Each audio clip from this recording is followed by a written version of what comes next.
안녕하세요. BTBS의 J입니다. 오늘은 8월 부동산 시장을 분석한 9월달 RBC 부동산 리포트를 살펴보도록 하겠습니다.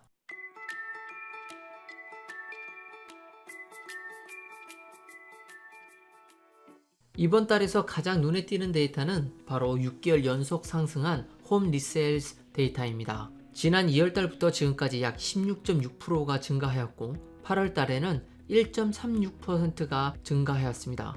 7월 달에 비하면 줄어들었지만 계절에 따른 시장 변화를 생각해보면 나쁘지 않은 결과입니다. 8월부터는 집을 파는 사람이나 사는 사람이 줄어드는 시점이기 때문이죠. 왜냐하면 추운 겨울에 이사를 하고 싶어 하는 사람이 적기 때문입니다.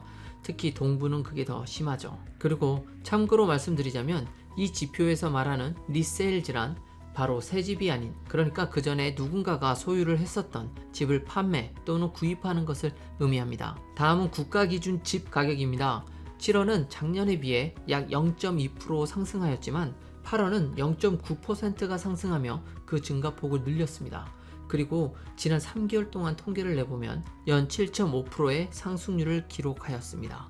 그리고 Sales to New 데이터 역시 현재 부동산 마켓이 여전히 셀러 마켓으로 진입하려는 것을 보여주고 있습니다. 예전 영상에서 설명드린 적이 있지만 Sales to New 데이터 값은 알아두면 매우 유용합니다. 간단히 설명을 드리자면 이렇습니다. 8월 기준 0.60을 기록한 데이터를 쉽게 이야기하자면 10명이 집을 팔면 새롭게 집을 팔려고 내놓는 사람은 6명 뿐이라는 것이죠. 아직 좀 헷갈리시죠? 이것을 좀 더 쉽게 이야기해보면 집을 구매하는 사람이 집을 팔려는 사람보다 많다는 이야기가 됩니다. 집을 구매할 때 집을 판매하는 사람이 힘이 더 세질 수 있다는 것을 의미하기도 하죠. 즉, 오버 애스킹이 발생할 경우가 더 많아질 것이라는 것을 예상해 볼 수 있습니다. 이 용어와 관련된 자세한 설명은 이 영상에서 확인해 주시기 바랍니다. 밴쿠버와 캘거리, 에드먼튼은 작년에 비해 가격은 여전히 하락한 상태지만 저번 달에 비해 약간 상승하였고 또 부동산 회복의 초기 단계의 징후들이 보였습니다.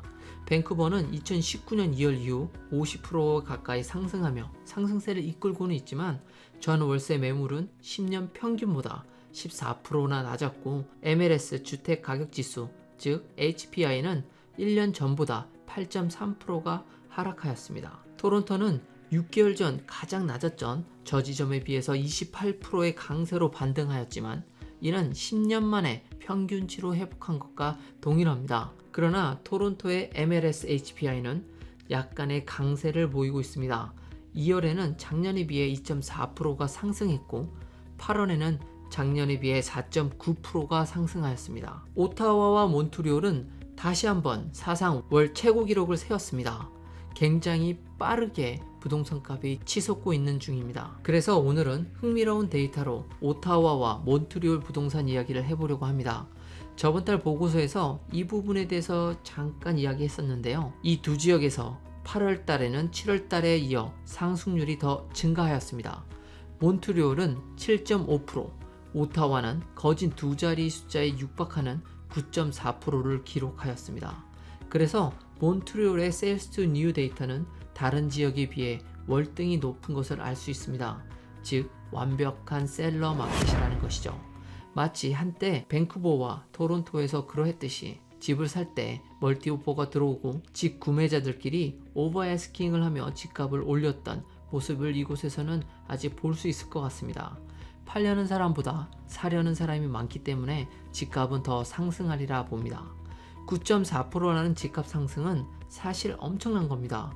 예를 들어 작년에 100만 불을 하던 집이 금년도에는 거진 110만 불이 된 것과 같은 거니까요. 물론 이 정보는 그냥 예임을 알아두세요. 실제 다를 수 있습니다. 그리고 역시나 예상대로 보수당에서 선거 정책으로 스트레스 테스트를 들고 나왔습니다. 보수당이 승리할 경우 모기지를 받기 더 편하게 만들겠다는 것인데요. 많은 사람들이 이로 인해 가계부채 그리고 집값 상승을 걱정하고 있습니다.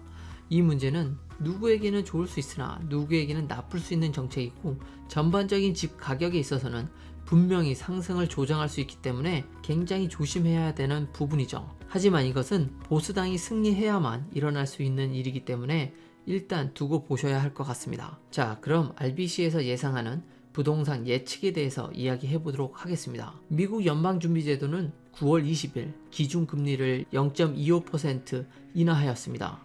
이 여파로 아마 9월 말 또는 10월 캐나다 중앙은행에서 금리를 하락할 여지가 높아졌으며 이로 인해서 올해 캐나다 주택담보대출 금리 또한 하락할 것으로 예상됩니다. 그리고 일자리 창출과 안정성이 앞으로도 나쁘지 않을 전망이 계속적으로 나오고 있습니다. 7월달 실제 일자리는 24,000개가 사라졌지만 8월달에는 81,000개가 늘었다는 수치만 보더라도 캐나다 내 일자리는 꽤 많이 창출되고 있다고 볼 수 있는 것이고 이는 부동산에도 꽤 좋은 영향을 줄 것입니다. 마지막으로 이민자의 수가 앞으로 계속 증가할 것으로 예상되기 때문에 부동산 내 수요자는 꾸준히 증가할 것이고 특정 지역으로 몰리는 현상 또한 지속될 것입니다. 따라서 부동산 가격 상승에 많은 영향을 주리라 예상해 봅니다. 이와 같은 정보를 바탕으로 주택시장은 아마도 내년까지 훈풍이 불지 않을까 조심스레 RBC는 예상해 보고 있습니다. RBC에서 예상하는 수치는 리세일즈는 2019년도에 4.6%가 증가할 것이고 2020년도에는 그보다 많은 5.8%가 늘어날 거라고 생각하고 있습니다. 그리고 가격 측면에서도 2019년도에는 0.8%를 보고 있지만 2020년도에는 그보다 무려 3배나 높은 3.5%를 예상하고 있습니다.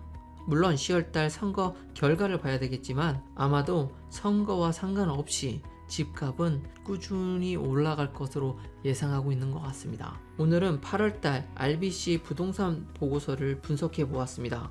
이 영상이 마음에 드셨다면 구독과 좋아요 그리고 알람 설정까지 부탁드립니다. 감사합니다.